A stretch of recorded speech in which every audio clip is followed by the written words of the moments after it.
group of scholars that Iqsa has brought together, it's a unique grouping. It's people that are from a variety of different disciplines, and this is the first time that they're really coming together intentionally to think about the field itself and to think about where Quranic scholarship should go.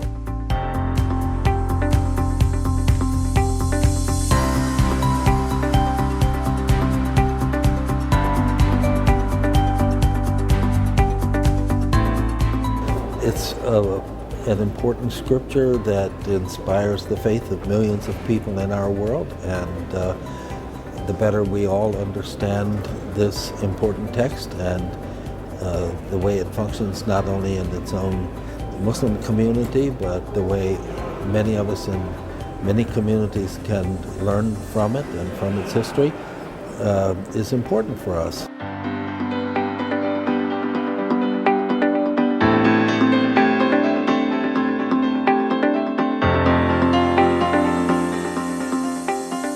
One of the things that attracted me to the Quran is the poetic quality of the revelation. It's deep, it's complex, it's beautiful, and it's very inspiring. Now, speaking as just as a human being, not as a Muslim. And I've been attracted to this because of its real depth and complexity.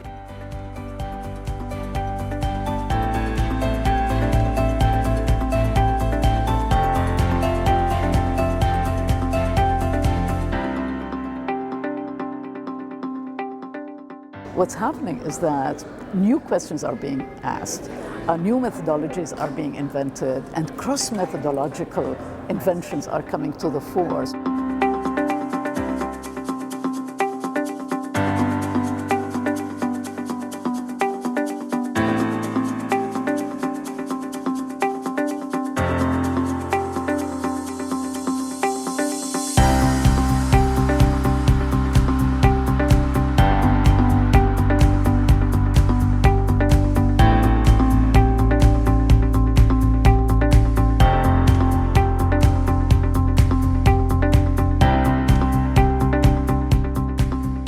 I enjoy seeing medieval minds tackling difficult and important questions within their own worldview, within their own perspective.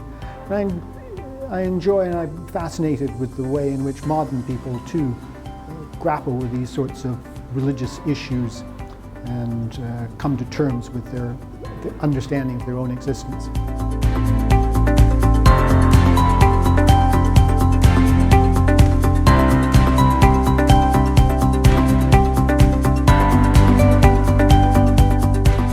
This is an attempt, I think, for scholars of the Quran to actually work with scholars of the Bible, scholars of the New Testament, to trade tools and methodologies, and to see if some of the exegetical research that has been so successful in biblical studies can be applied to the Quran. And that's something that I'm very interested and excited about.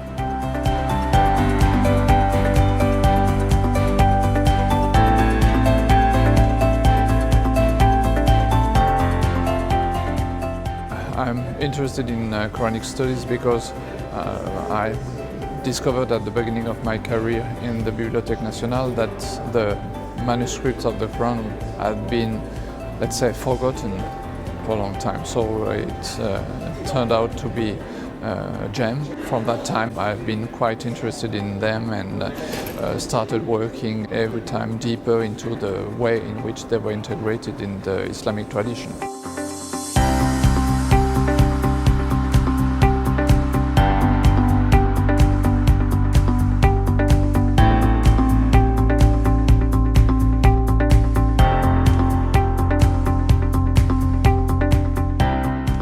The most exciting developments in Quranic studies are, on the one hand, different research taking place right now, or different sorts of research in material culture. We're seeing a great rise of interest on manuscripts, in manuscript studies of the Quran, and discoveries in the use of modern technologies which help us to understand the shape and the development of the earliest Quranic manuscripts. On the other hand, what interests me about Quranic studies, especially at this day and age, is its interdisciplinary aspect. More and more we have scholars who have a background in other languages or the study of the Bible who are entering into Quranic studies. And they're beginning conversations with people in more traditional fields in Islamic studies, Arabists and grammarians and philologists. And so now we have a time of intense conversation and interaction between different scholars who have different perspectives on the Quran.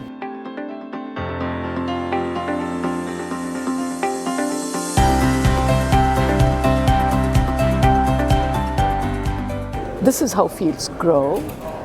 This is how work becomes serious. This is how scholarship grows. And I think we're going in the right direction, and that by itself is extremely encouraging.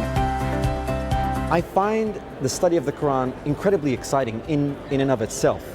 It's not mundane, and in fact, there is so much work to be done in the field of Quranic studies because we're just scratching the surface.